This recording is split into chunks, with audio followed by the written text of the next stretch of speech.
Hello students, welcome to study point YouTube channel. तो start करते हैं आज के एमसीक्यूज। और आज के एमसीक्यूज हम करने वाले हैं केमिस्ट्री का 4th चैप्टर कार्बन तथा उसके यौगिक यानी कि कार्बन एंड इट्स कंपाउंड के एमसीक्यूज। तो हमारा फर्स्ट एमसीक्यू रहने वाला है, how many electron are there in the outermost orbit of the carbon. Carbon की सबसे बाहरी कक्षा में कितने इलेक्ट्रॉन होते हैं। तो जो कार्बन होता है उसके अंदर जो इलेक्ट्रॉन होते हैं यानी कि कितने परमाणु संख्या कार्बन की कितनी होती है, कार्बन की होती है कार्बन यानी कि 6। तो 6 को इलेक्ट्रॉनिक जो कॉन्फ़िगरेशन होता है, इलेक्ट्रॉनिक विन्यास जो होता है वो क्या क्या होता है 2 और 4। तो आउटर मोस्ट सेल के अंदर कितने इलेक्ट्रॉन होते हैं कार्बन के अंदर 4। जैसे कि अपन बनाते हैं K, L, M और N, ये सब बनाते हैं। तो अंदर वाला जो ये ऑर्बिटल है K वाला, इसके अंदर कितने इलेक्ट्रॉन होते हैं 2 इलेक्ट्रॉन। L के अंदर कितने होते हैं, L के अंदर होते हैं 4 इलेक्ट्रॉन। तो इसके अंदर आउटर मोस्ट सेल में पूछा है यानी कि आउटर मोस्ट बाहरी कक्षा में कितने इलेक्ट्रॉन होंगे, यानी कि 4 इलेक्ट्रॉन होंगे। D option will be right option. इसी के साथ करते हैं नेक्स्ट क्वेश्चन। नेक्स्ट क्वेश्चन में पूछा है, the image represent the structure of a few hydrocarbon compound, which of these compound can be classified as alkynes.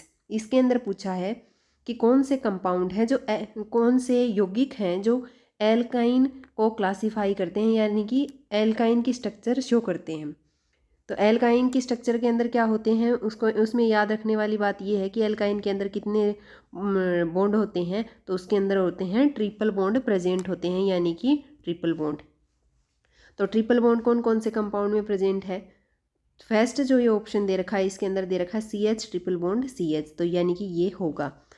B option जो दे रखा है इसमें अंदर डबल बॉन्ड है, तो ये क्या होगा, एल्कीन होगा, ये न कि एल्काइन, एल्कीन होगा ये।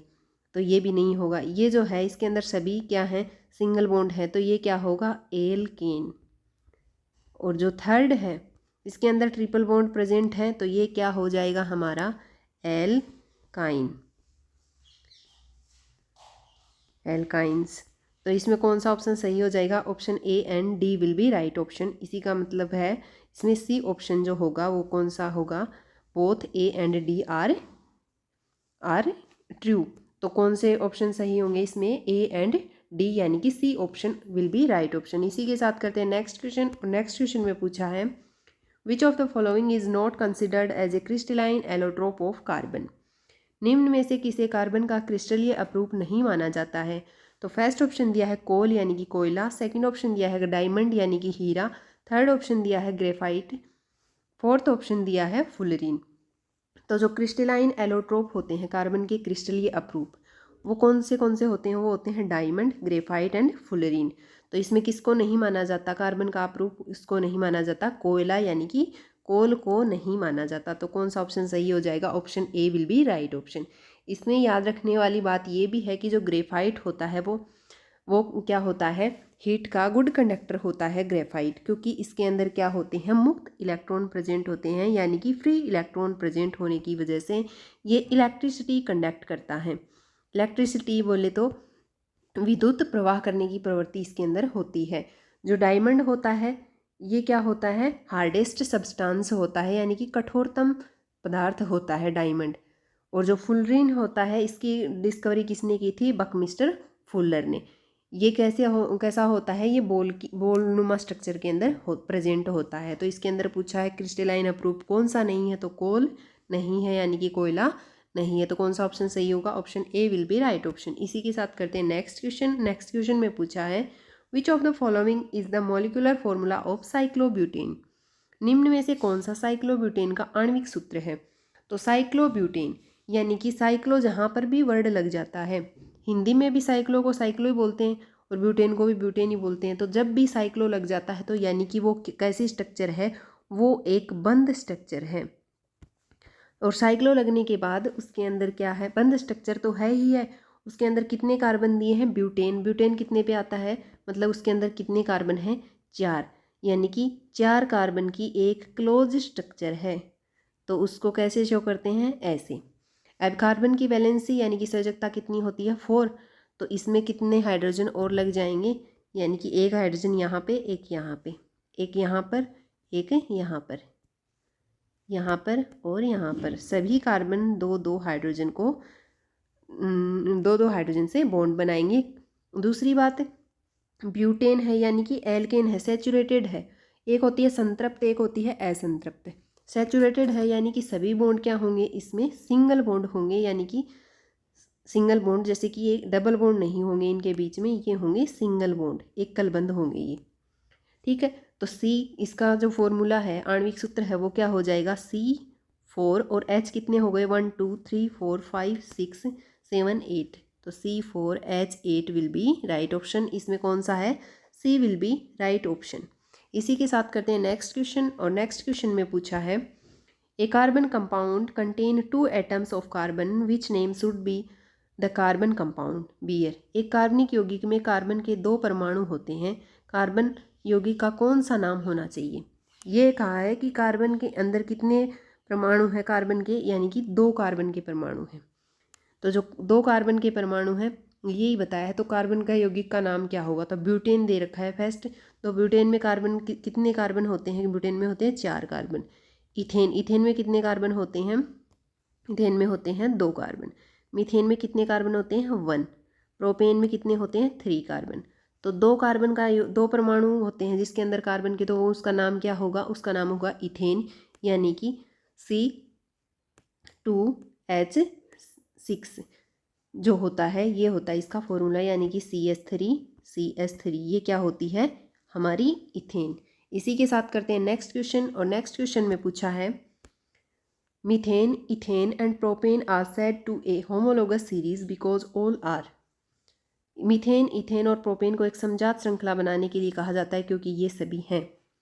तो इसमें फर्स्ट ऑप्शन दिया है हाइड्रोकार्बन, सेकंड है सैचुरेटेड कंपाउंड, थर्ड है एलिफेटिक कंपाउंड, और फोर्थ है differ from each other by CH2 group. तो समजात श्रृंखला कब बनती है, जब उनके बीच में कितने का डिफरेंस हो, यानी कि एक CH2 ग्रुप का क्या हो डिफरेंस, CH2 ग्रुप का क्या होना चाहिए, उनके बीच में ग्रुप उनका भिन्न होना चाहिए, यानी कि उसके बीच में क्या होना चाहिए, डिफरेंस होना चाहिए। तो कौन सा ऑप्शन सही हो जाएगा, differ from each other by CH2 group, यानी कि D option will be right option in this question. तो नेक्स्ट क्वेश्चन करते हैं, और नेक्स्ट क्वेश्चन में है ethanoic acid is known as which of these. Ethanoic अम्ल को इनमें से किस नाम से जाना जाता है। तो फर्स्ट ऑफ ऑल अपने को इथेनोइक एसिड का फॉर्मूला पता होना चाहिए, CH3COOH इसका क्या होता है, फॉर्मूला होता है। तो इसका क्या पूछा है अपने को, इथेनोइक एसिड का कॉमन नेम पूछा है। तो इथेनोइक एसिड का कॉमन नेम क्या होता है, एसिटिक एसिड। हिंदी में भी इसको यही बोलते हैं, एसिटिक एसिड, यानी कि C option will be right option in this question. Next question करते हैं, और नेक्स्ट क्वेश्चन में दिया है ethanol is also known as which of these. Ethanol को इनमें से किस नाम से जाना जाता है।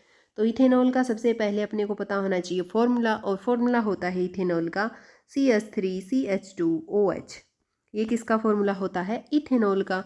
तो इसका जब अपन नामकरण करेंगे, यानी कि नोमेनक्लेचर करेंगे, तो इसके अंदर 2 कार्बन है, तो इसको क्या बोल सकते हैं, इथाइल, और इसको क्या बोल सकते हैं, OH को एल्कोहल। तो इसका नाम क्या हो जाएगा, इथाइल एथिल एल्कोहल, यानी कि ये वाला। फॉर्मिक एसिड का फॉर्मूला क्या होता है, HCOH, तो ये नहीं होगा। इथेन का क्या होता है, इथेन का क्या होता है, C2H6, यानी कि CH3CH3, तो ये भी नहीं होगा। थर्ड है एसिटेल्डिहाइड, एसिटेल्डिहाइड किसका होता है, CH3CHO का होता है, तो ये भी नहीं होगा। तो कौन सा ऑप्शन सही होगा, इथाइल एल्कोहल, यानी कि B option will be right option. इसी के साथ करते हैं नेक्स्ट क्वेश्चन। नेक्स्ट क्वेश्चन में पूछा है which among the following are unsaturated hydrocarbon. तो ये हाइड्रोकार्बन जो होते हैं वो होते हैं अपने पास 2 टाइप के। एक तो होता है सैचुरेटेड, सैचुरेटेड को बोलते हैं हिंदी में संतृप्त, और इसको बोलते हैं अनसैचुरेटेड को असंतृप्त। तो जो सैचुरेटेड होता है उसके अंदर सभी क्या होते हैं, सिंगल बॉन्ड प्रेजेंट होते हैं कार्बन के बीच में। जो भी संरचना बनती है उसके बीच में अगर सिंगल बॉन्ड प्रेजेंट है तो वो कौन सा होगा, सैचुरेटेड होगा। अगर डबल बॉन्ड या फिर ट्रिपल बॉन्ड प्रेजेंट है तो वो कौन सा होगा, अनसैचुरेटेड। तो इसमें अपने को कौन सा पूछा है, अनसैचुरेटेड। तो अनसैचुरेटेड कौन सा होगा, जिसमें डबल बॉन्ड या ट्रिपल बॉन्ड होगा। तो सेकंड जो क्वेश्चन है इसमें भी ट्रिपल बॉन्ड है, और फोर्थ जो ऑप्शन है इसके अंदर भी डबल बॉन्ड है। तो ये दोनों क्या हो जाएंगे, सही हो जाएंगे। क्या हो जाएंगे, अनसैचुरेटेड यानी कि असंतृप्त। तो असंतृप्ति पूछा है तो कौन सा ऑप्शन सही हो जाएगा, सेकंड एंड फोर्थ किस में है, सेकंड एंड फोर्थ है सी में। तो ये सही हो जाएगा। इसमें फर्स्ट और जो थर्ड है ये क्या है, ये है सैचुरेटेड। तो ये अपने को पूछा नहीं, अगर सैचुरेटेड पूछते तो हमारा ऑप्शन कौन सा होता, फर्स्ट एंड थर्ड। अब कौन सा ऑप्शन होगा, C option will be right option. इसी के साथ करते हैं नेक्स्ट क्वेश्चन, और नेक्स्ट क्वेश्चन में पूछा है the process of conversion of vegetable oil to vegetable ghee involves. वनस्पति तेलों को वनस्पति घी में बदलने की प्रक्रिया में शामिल है। फर्स्ट है हाइड्रोजिनेशन यानी कि हाइड्रोजनीकरण, सेकंड है ऑक्सीडेशन यानी कि ऑक्सीकरण, थर्ड है एस्ट्रिफिकेशन एस्ट्रीकरण, डी है पॉलीमराइजेशन पॉलीमराइजेशन। तो जो वनस्पति तेल को जो घी में बदलने की जो प्रक्रिया है उसमें क्या होता है, हाइड्रोजिनेशन। यानी कि जो स्ट्रक्चर होती है हमारी सी डबल बॉन्ड सी और यहाँ पर लगे होते हैं आर ग्रुप, ये किसकी होती है, वेजिटेबल ऑयल की। इसको जब गर्म करते हैं निकल कैटालिस्ट की प्रेजेंस में तो इसमें क्या होता है, हाइड्रोजनीकरण होता है। यानी कि हाइड्रोजनीकरण में क्या होता है, ये जो निकल कैटालिस्ट होता है, निकल जो उत्प्रेरक होता है, ये क्या काम करता है, ये हाइड्रोजन को ऐड करने का काम करता है। मतलब ये क्या करता है, ये एक रिड्यूसिंग एजेंट है, और रिड्यूसिंग एजेंट क्या करते हैं, हाइड्रोजन को ऐड करते हैं। तो जब ये हाइड्रोजन को ऐड करेगा तो हमारे पास क्या संरचना बन जाएगी, इसके अंदर हमारे पास संरचना बन जाएगी आर सी आर, यहाँ पर लग जाएगा एच, यहाँ पर रह जाएगा सिंगल बॉन्ड, यहाँ पर आर एंड यहाँ पर आर, और यहाँ पर लग जाएगा एच, यानी कि 2 हाइड्रोजन ऐड हो जाएंगे। तो ये वनस्पति तेल किस में बदला, वनस्पति घी में। तो इसके अंदर कौन सी प्रक्रिया शामिल हुई, इसके अंदर हुई हाइड्रोजनीकरण की, और हाइड्रोजनीकरण की प्रक्रिया में क्या होता है, हाइड्रोजन का एडिशन हो जाता है। ठीक है, तो कौन सा ऑप्शन सही हो जाएगा, option A will be right option. इसी के साथ करते हैं नेक्स्ट क्वेश्चन, और नेक्स्ट क्वेश्चन में पूछा है carbon is unique among the elements because it can. Carbon तत्वों में अद्वितीय है क्योंकि यह form long chain and branched structure, क्योंकि यह लंबी श्रृंखलाएं या साकित संरचनाएं बनाता है। सेकंड है ओनली बॉन्ड विद हाइड्रोजन, केवल ये हाइड्रोजन के साथ बंध बनाता है, ये बात सही नहीं है। सी है form compounds with metal only, केवल धातुओं के साथ यौगिक बनाता है, तो ये बात भी गलत है। ये सभी और जो मेटल्स और भी जो कंपाउंड होते हैं उनके साथ भी ये बॉन्ड बनाता है, हाइड्रोजन वगैरह है इनके साथ। सेकंड जो ये है एक्सिबिट ओनली वन वैलेंसी, इसकी क्या होती है, एक संयोजकता प्रदर्शित करता है, तो ये बात भी गलत है। इसकी संयोजकता कितनी होती है, इसकी संयोजकता होती है 4। तो ये क्या करता है, ये लॉन्ग चैन भी बनाता है और ब्रांच्ड स्ट्रक्चर भी बनाता है। तभी तो हम पढ़ते हैं CH3 CH2 CH2 CH2, ये जो स्ट्रक्चर होती है, ये स्ट्रक्चर कौन बनाता है, सिर्फ कार्बन के अंदर ही ये प्रॉपर्टी पाई जाती है। इसका क्या है, एक तो इसमें कैटिनेशन की प्रकृति पाई जाती है और दूसरी वर्सेटाइल नेचर की। तो ये क्या करता है, लॉन्ग चैन भी बनाता है और ब्रांच्ड स्ट्रक्चर यानी कि शाखित संरचनाएं भी बनाता है। तो option A will be right option. इसी के साथ करते हैं नेक्स्ट क्वेश्चन। नेक्स्ट क्वेश्चन में पूछा है the following imagery present A carbon compound, यौगिक में कौन सा क्रियात्मक समूह उपस्थित है। तो ये जो कंपाउंड है ये दे रखा है हमें CH3 C double bond O and CH3। तो इसमें पूछा है कि कौन सा जो फंक्शनल ग्रुप प्रेजेंट है यानी कि क्रियात्मक समूह इसके अंदर उपस्थित है। तो ये जो स्ट्रक्चर है इसके अंदर ये जो है CO, ये कौन सा ग्रुप होता है, ये होता है कीटोनिक ग्रुप। कीटोनिक ग्रुप, तो कौन सा ऑप्शन सही हो जाएगा, डी। फर्स्ट दे रखा है एल्कोहल, तो एल्कोहल के अंदर क्या लगता है OH, अगर OH लगा होता तो अपन क्या बोलते हैं, एल्कोहलिक ग्रुप। बी है एल्डिहाइड, यानी कि इसके अंदर क्या होता है CHO ग्रुप होता है। कार्बोक्सिलिक एसिड यानी कि इसके अंदर लास्ट में COH ग्रुप लगा होता है। ठीक है, तो कौन सा ऑप्शन सही हो जाएगा इसके अंदर, कीटोन, यानी कि इसका नाम क्या हो जाएगा 2-प्रोपेनोन। इसको क्या बोलते हैं, इसको दूसरा जो नाम है कॉमन नेम इसका वो क्या है, एसीटोन। एसीटोन भी इसी को बोला जाता है। तो इसके अंदर फंक्शनल ग्रुप पूछा है, तो फंक्शनल ग्रुप कौन सा हो जाएगा, कीटोनिक, यानी कि D will be right option. इसी के साथ करते हैं नेक्स्ट क्वेश्चन। नेक्स्ट क्वेश्चन में पूछा है the below image represent a chemical reaction where ethanol oxidise using potassium dichromate and sulphuric acid, which of the following option represent the product X. नीचे दी गई छवि एक रासायनिक प्रतिक्रिया को दर्शाती है। यहाँ इथेनॉल को पोटेशियम डाइक्रोमेट और सल्फ्यूरिक एसिड का उपयोग करके ऑक्सीकरण किया जाता है। यानी कि इसमें क्या दे रखा है, ये CH3CH2OH दे रखा है। ये क्या करता है इसके अंदर, ये इसमें बताया है कि ये जो CH3CH2OH है ये क्या करेगा, ये K2Cr2O7H2SO4 की प्रेजेंस में क्या बना लेता है, ये बना लेता है CH3COH, यानी कि इथेनोइक एसिड। इसको क्या बोला जाता है, इथेनोइक अम्ल। तो इथेनोइक एसिड बनाता है क्योंकि ये K2Cr2O7 और H2SO4 है, ये क्या हैं, ये हैं ऑक्सीडाइजिंग एजेंट। ऑक्सीडाइजिंग एजेंट यानी कि जो एजेंट होते हैं ऑक्सीकरण का काम जो करवाते हैं वो, और ऑक्सीकरण में क्या होता है, एडिशन ऑफ ऑक्सीजन। तो यहाँ पर ऑक्सीजन का एडिशन हो जाएगा, ऐड हो जाएगा इसमें ऑक्सीजन, और क्या बनेगा CH3COOH। इसको क्या बोलते हैं, इसको एसिटिक एसिड भी बोला जाता है CH3COH को, और इथेनोइक एसिड भी बोला जाता है। तो कौन सा ऑप्शन सही होगा, D will be right option. इसी के साथ करते हैं नेक्स्ट क्वेश्चन। और नेक्स्ट क्वेश्चन में पूछा है ethanol react with sodium metal to form. Ethanol sodium धातु के साथ क्रिया करके बनाता है। तो इथेनॉल का फॉर्मूला क्या होता है, CH3CH2OH, इसका फॉर्मूला होता है इथेनॉल का। जब ये सोडियम धातु के साथ अभिक्रिया करेगा तो सोडियम धातु हमेशा क्या होती हैं, पॉजिटिवली चार्ज होती हैं, उनके ऊपर क्या होता है, धनात्मक चार्ज होता है। जब इसको ब्रेक करेंगे CH3CH2OH को, तो ये क्या बनाएगा, ब्रेक होके, ये ब्रेक होके बनाएगा CH3CH2O नेगेटिव और H प्लस। ठीक है, जब इसकी रिएक्शन अपन सोडियम के साथ कराएंगे तो सोडियम क्या है, पॉजिटिवली चार्ज होता है। तो पॉजिटिवली चार्ज हमेशा किसको अट्रैक्ट, नेगेटिवली चार्ज जो है वो इसको पॉजिटिव को अट्रैक्ट कर लेगा। तो ये क्या बना लेगा, CH3CH2ONA। Na पर कौन सा चार्ज रहेगा, प्लस चार्ज, और इस पर माइनस चार्ज। इसको क्या बोलते हैं, सोडियम इथोक्साइड। और साथ में क्या बनेगा अपने पास, H2 हाइड्रोजन गैस। तो कौन सा ऑप्शन सही हो जाएगा, CH3CH2ONA। तो CH3CH2ONA किस में दे रखा है, इसमें बी ऑप्शन में। तो कौन सा ऑप्शन सही हो जाएगा, B will be right option.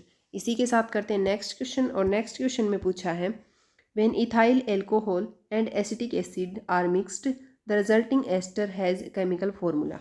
जब ethyl alcohol and acetic acid मिलाया जाता है तो परिणामी एस्टर का एक रासायनिक सूत्र होता है। तो ये जो रिएक्शन होती है ये किसकी होती है, ये होती है एस्ट्रीफिकेशन की, जिसको अपन नेक्स्ट पेज के अंदर समझते हैं। तो इसमें क्या होता है कि जब भी CH3COOH इसको CH2OH इसके साथ मिक्स करते हैं, ये है क्या, एसिटिक एसिड, यानी कि इथेनोइक एसिड को जब इथेनॉल के साथ मिक्स करते हैं तो ये क्या बनाता है, तो ये बनाता है CH3COCH2CH3। ये क्या बना लेता है, ये बना लेता है एस्टर। इसको हिंदी में भी क्या बोलते हैं, एस्टर। तो ये जो पूरी प्रक्रिया होती है ये क्या कहलाती है, एस्ट्रीकरण।